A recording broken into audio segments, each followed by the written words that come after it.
How's it going, guys? John from Take the Lead here. Today we are in California. It's a cool 53 degrees out. The sun is shining bright. There are a few clouds in the sky, and we're excited to take the lead on a new adventure.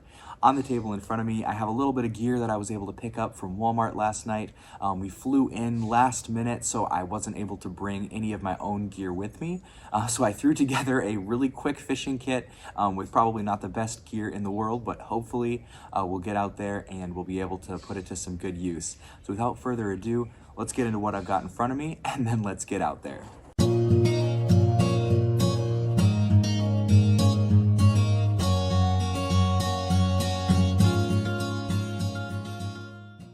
Before we get into this gear in front of me, it's important to talk about regulation. If you're a resident of California, you can purchase a resident fishing license for about $40 to $50 depending on where you buy it. It will last for the rest of the year on the year that you buy it. If you're not a resident of California, you can purchase a non-resident fishing license, which is also good for 1 year, but those can get fairly expensive. There's a few other great options like the 1-day, 2-day, and 10-day fishing license, which are pretty self-explanatory, but they allow a temporary fisherman to come into the state, purchase a temporary license, and fish for assigned 1, 2, or 10-day periods. More information on those can be found on the DNR.California website, and the licenses can also be purchased online through that same website. You will have to create an account with a legal ID from your state and your local address, but other than that, it's really straightforward. Today, we're going to be using a 1-day license, and those are approximately $20. It's also important to know the regulated sizes and species that are allowed to be caught and kept in your local area. If you don't have those memorized, a quick Google search should be able to give you the information that you know, so make sure you keep your phone handy and charged when you're out in the field. All right, on the table in front of me, we should have the basic gear that I need to get started fishing in the ocean. For starters, I've got a basic spinning fishing rod. It's a 6.5 foot medium fishing pole. We're not going after anything too big today, so hopefully it will do the job. To top it off, we do have some 10-pound braided line. A few different fishing options today. I picked up a basic Rapala Countdown in a crazy color wave that I would not normally use back home. We do have everything that we need to run a bobber setup, and we also have a bottom feeding suspension setup. A small tackle box to keep everything organized when we're out in the field. We have a pair of pliers to get those deep set hooks out, a knife to cut up bait if we need, a pair of gloves for handling any fish that have big teeth or may be venomous, and a bag to put everything in and keep it all organized while we're out there. I forgot to mention I also have a small pair of scissors just to make snipping lines and changing out these different rigs a little bit easier. But that should be everything that we've got in front of us. Let's get into it.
see, guys, the sun is going down here.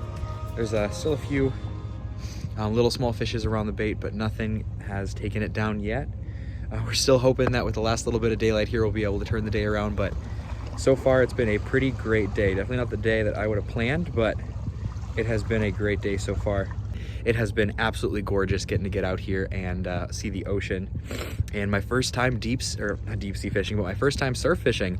Hopefully my second time turns out a little bit better luck.